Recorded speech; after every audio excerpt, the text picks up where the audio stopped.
à tous, bien-aimés, j'espère que vous allez bien aujourd'hui. Je termine notre petite étude sur la gloutonnerie aujourd'hui. Donc, je vais juste aborder des éléments dont on n'a pas forcément parlé jusqu'à présent. La gloutonnerie peut se manifester à travers deux autres domaines, ou même trois, mais je vais aborder deux aujourd'hui. C'est le sport et le travail. Parfois, quand on est glouton, on peut avoir des tendances à l'excès dans le sport et le travail. En fait, les gloutons sont souvent en fait des gens qui sont épuisés physiquement parce ils n'arrivent pas à s'arrêter. C'est toujours, on en veut toujours plus. Et donc, quand on fait trop de sport, on peut s'épuiser physiquement. Quand on travaille trop, on peut s'épuiser. La Bible nous enseigne, il y a un concept que Dieu a donné, c'est celui du sabbat. Et en fait, ça veut simplement dire qu'on doit apprendre à se reposer parfois. On doit parfois s'arrêter pour se reposer. Et ça, c'est ce que les gloutons ont vraiment du mal à faire. Un glouton aura du mal à s'arrêter de travailler, par exemple. Il y a des gens qui travaillent jusqu'à s'en rendre malade, jusqu'à s'épuiser, jusqu'à tomber dans les pommes, jusqu'à faire un burn-out. Ça, c'est l'esprit de gloutonnerie. Et c'est lié, en fait, à ce qu'on a vu hier.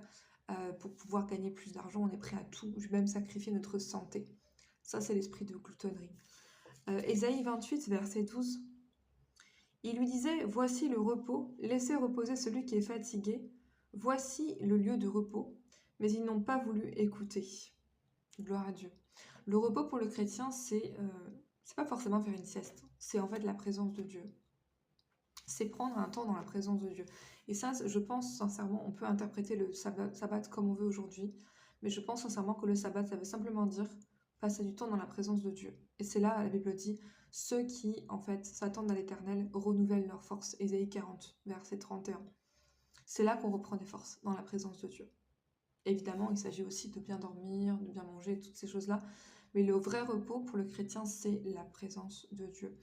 Et ça, en fait, l'esprit de gloutonnerie nous empêchera toujours de nous reposer. Il faut toujours un esprit qui va nous pousser à faire plus, à faire plus. C'est bien d'être productif, c'est bien de travailler dur, mais il faut aussi savoir se reposer. Et de même pour les sportifs, c'est très bien de faire du sport, c'est très conseillé pour la santé, mais il faut aussi savoir se reposer. Et au moins un jour dans la semaine, eh bien, ne pas faire de sport, par exemple. Gloire à Dieu.